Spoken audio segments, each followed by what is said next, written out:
Mission Expansion. Today we're doing a special live episode because I wanted to talk a little bit about what's been discussed concerning the Los Angeles wildfires and really the truth of what's going on, or some of the, I guess, the hypothesis. That's how we're gonna put it. The hypothesis of what's going on.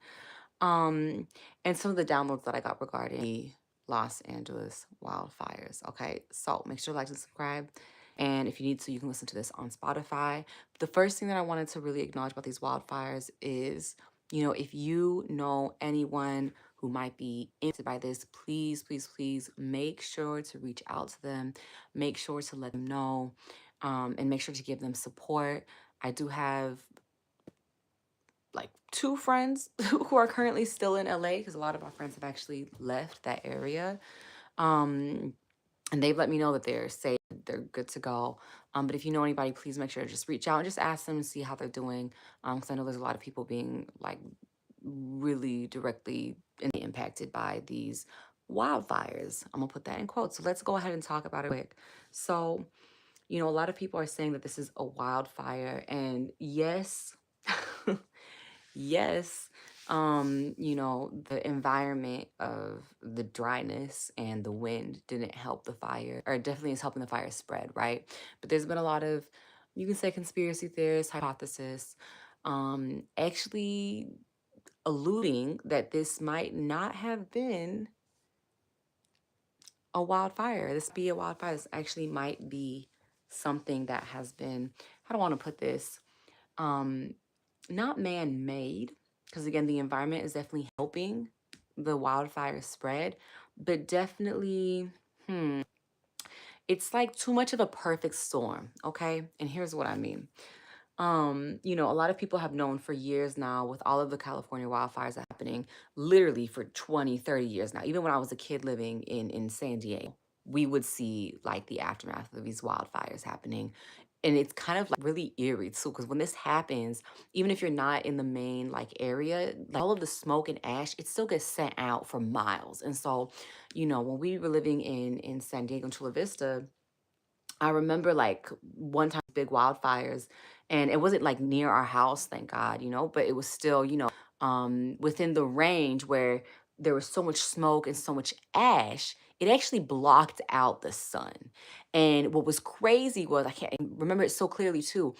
The sky was gray, but it was like on another level of gray. Like, like sometimes when it's cloudy, like it can be, it's a little grayish, but it's like it's a different, it's like a darker gray. And so it was like crazy because I remember like looking at the sky as a kid, seeing the sun glow anymore. It was actually orange. It was an orange sun, y'all, an orange sun. And I was just like, is this what the apocalypse looks like? Like, looking around at the sky at 7 years old, seeing the aftermath. That's the other thing that I want people to recognize.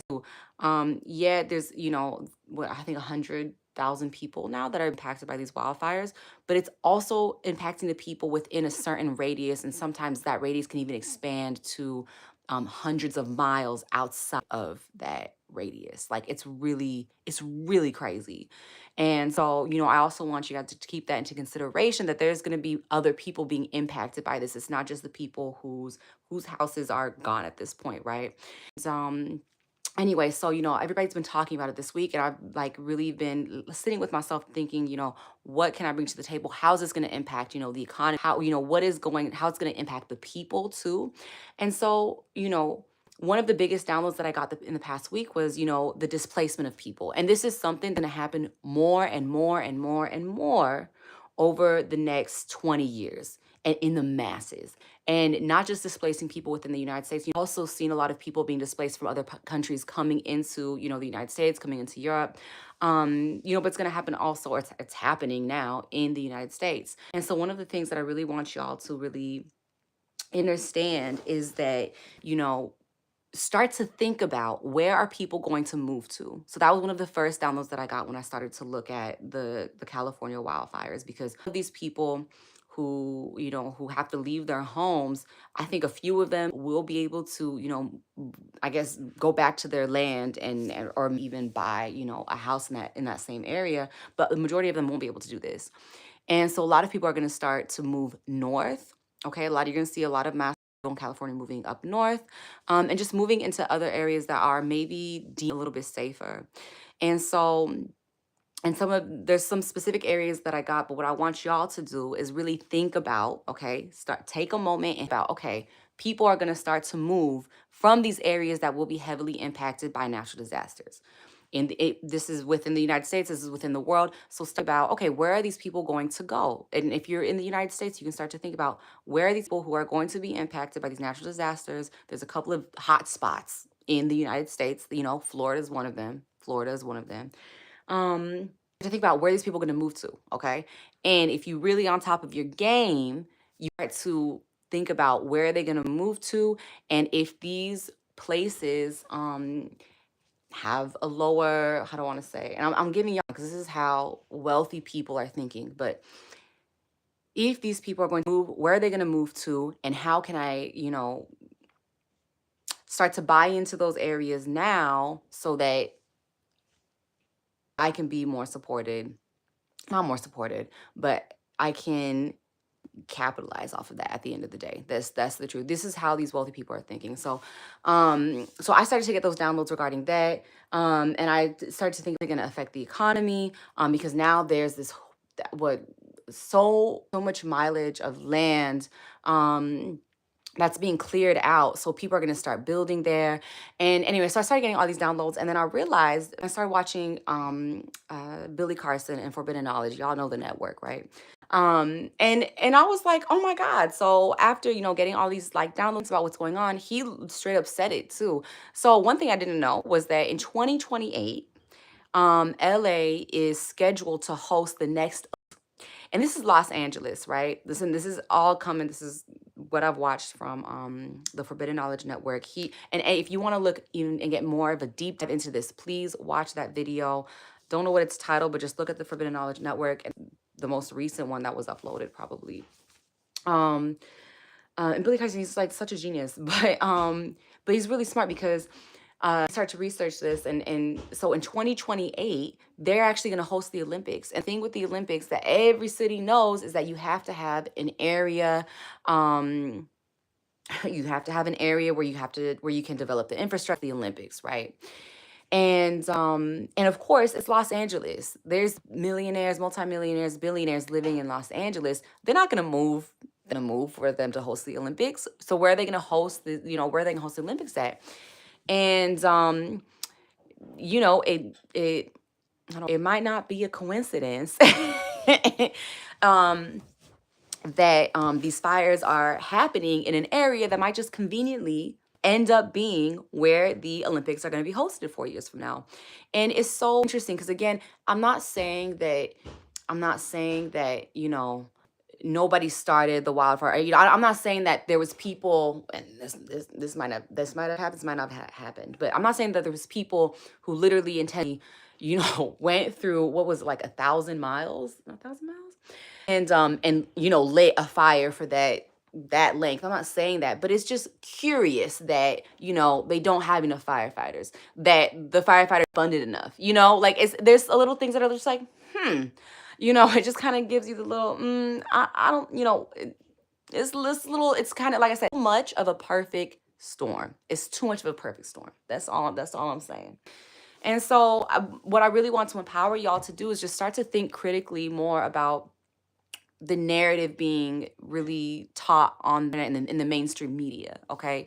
And just start to question it. Be curious about it. I'm very curious about these wildfires, and just how perfect of the, I don't want to say this, how perfect it is that they're being spread, and there's not enough firefighters there. And then these people who are losing their homes, losing their properties, even if they do have insurance, they're not going to be getting the full amount paid back, or the full amount that they paid for their home. They're going to be getting a fraction of that, literally a fraction of that.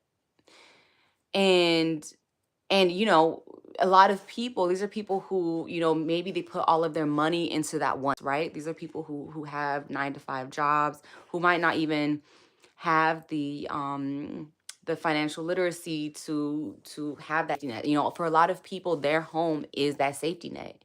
And when you lose a home, you're only getting maybe even a fourth of that.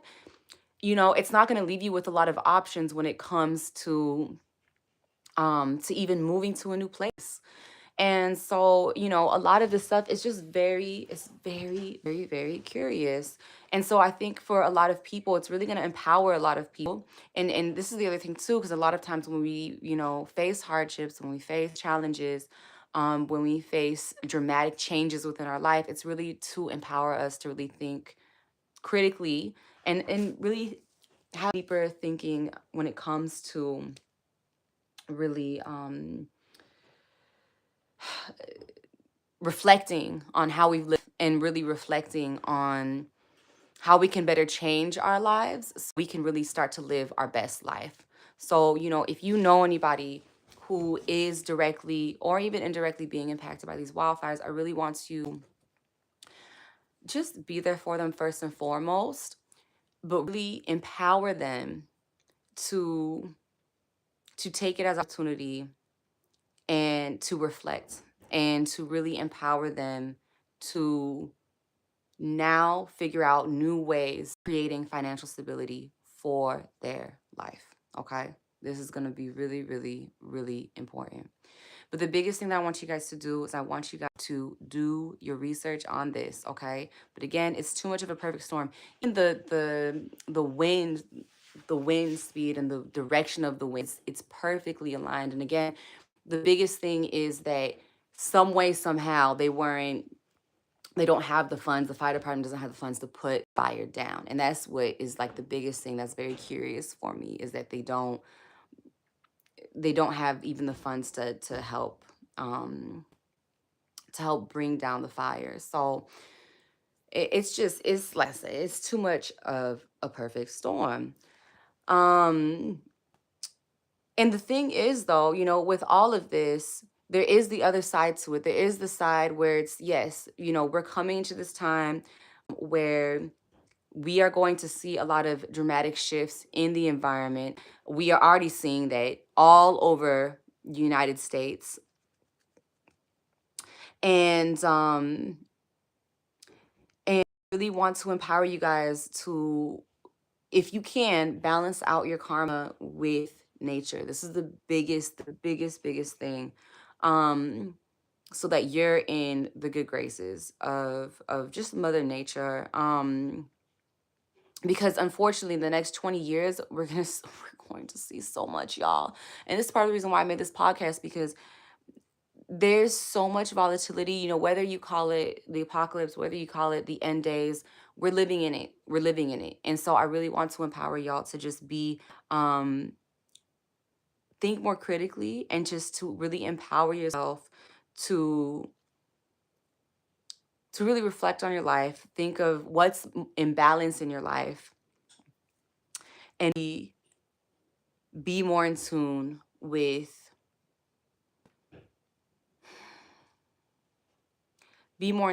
who you are as a human being. Be more in tune with nature, right? Our bodies, they are part of nature, so more connected with nature. Um, but when it comes to these, you know, these natural disasters, a lot more of them, the wildfires, I'm telling you right now, y'all, like LA is just the start. LA is just the start, especially for California, because, and really, California is just the beginning, but there's going to be a lot more natural disasters all over the United States, especially in places where there's a lot of generational trauma. There's a lot of generational karma. Really look into that, okay? Where are the places where you know there was heinous crimes being done? It was 100, 200, 300, or even, I'm gonna say, when did the settlers get here? 400, 350 years ago, I guess. 400 years ago.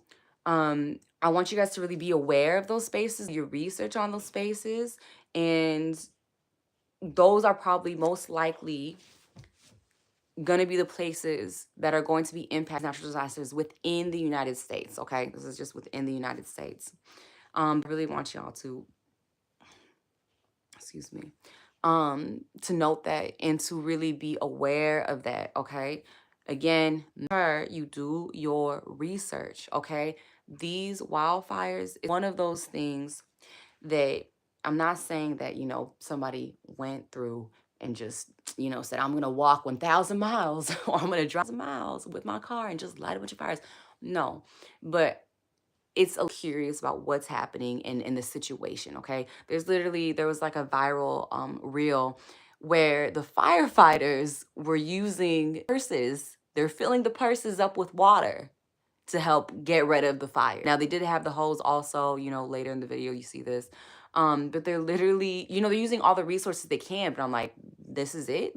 They have purses to fill up. Nobody's um fast tracking the other firefighters in other counties to go over. And oh, you know what's crazier? And again, look at the Forbidden Knowledge video on this, but he states this. This is insane. They're so low on resources when it comes to firefighters, they're actually hiring inmates who are not trained, right? Or properly trained, at least to the extent of actual firefighters. They're hiring inmates in these areas to fight the fires. And they're paying them, I think, like $5.80. And again, go to the Forbidden Knowledge video for a little bit more information. And I think Billy Carson actually gives you the exact sources, like he states the sources on his video. But it's crazy. It's crazy because, they're not just, how do I want to put this? It's a hot mess. And the thing is, it's a hot mess, and there seems to be no, how do I want to put this? No, what is the word for it? No urgency around this. Okay. This is the biggest thing. Like, how are you going to have it? Like, really, you couldn't, maybe pay firefighters a little bit extra, get them from another county or, maybe 2 hours away to get them to help out with the wildfires. Like, you have to get inmates who aren't properly trained, who are not properly trained and really are putting their lives at risk out these fires. Like, that's insane. So again, when it comes to the mainstream media and stuff like that, like, you need to really be curious about it. That's the biggest thing I can say. Be curious about it, okay? Take everything with a grain of salt and become curious about it. But it's just a little ridiculous at this point.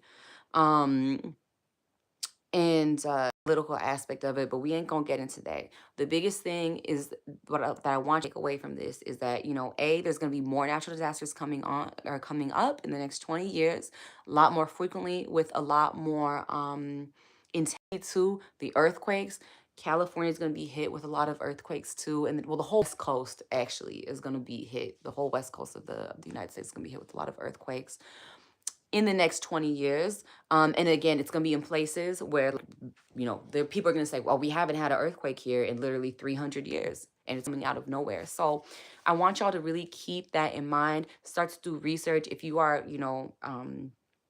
worried for yourself or for your family member, look into other places to move to that might be a little bit more stable, okay? And again, the keyword more stable. It's not guaranteeing the stability, but it's more stable than the place that you're living in now, which is going to be which might be more prone to environmental or natural disasters coming along. But it's just crazy. And the thing with the natural disasters too is so unpredictable. I mean, a lot of people know this too.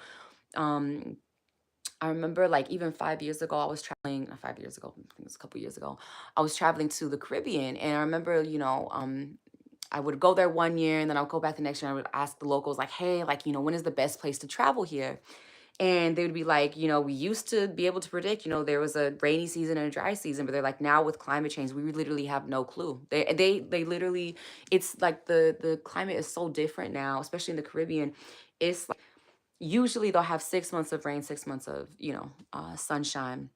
But now it's all mixed up. They might have 1 month of pouring down rain and then the next month it's sunny. And they don't even know, like, they can't even predict it.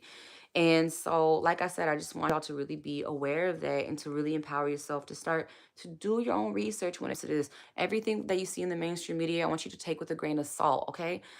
Even if you are getting your information from podcasts that have millions of followers or whatever, still take it with a grain of salt. Still do your own research. And when you do your research, make sure that it's from, how do I say it? It's from a diverse pool of sources. That's the other thing I would really empower y'all to do. Okay. But this is going to keep on happening and we're going to see more of it. Um, and that's the other thing too. Make sure you research your financial literacy. Okay, take a financial literacy course because this is one of the biggest things that I predicted in my prediction video that I did 25. The economy is going to shift dramatically. Okay, a lot of these natural disaster events, they are going to, one of the things that's going to trigger in people, it's going to trigger, okay, the way that I've been living hasn't worked. The way that I've been, having hold on, say sources of income didn't really help me in this natural disaster situation. What other sources of income can I create for myself so that if something like this were to happen again, I'm okay, right? So this is one of the things that's also going to trigger you guys when it comes to these natural disasters. When you see more and more of these natural disasters, I want you to start to pause and say, okay, reflect. If I was in this situation, how would it, empower me to shift my lifestyle, to shift the way I've been managing my finances or managing my life, so that if this were to me, I would still be okay. Or if this were to happen to me, my family is taken care of. We're good to go. Okay, start to really think about that.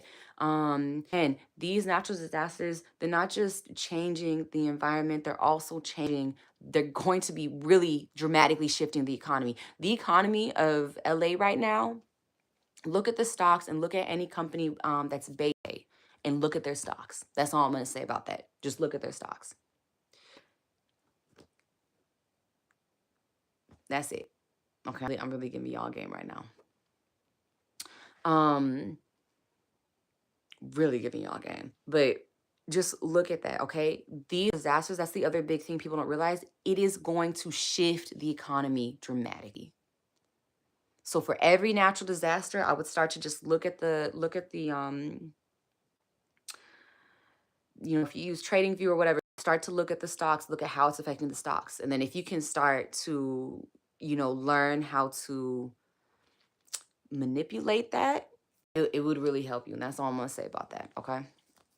Um, yeah, we're gonna see more and more of these. And again, it's gonna have a direct effect on the economy, and it's also gonna have a direct effect on people's mental health.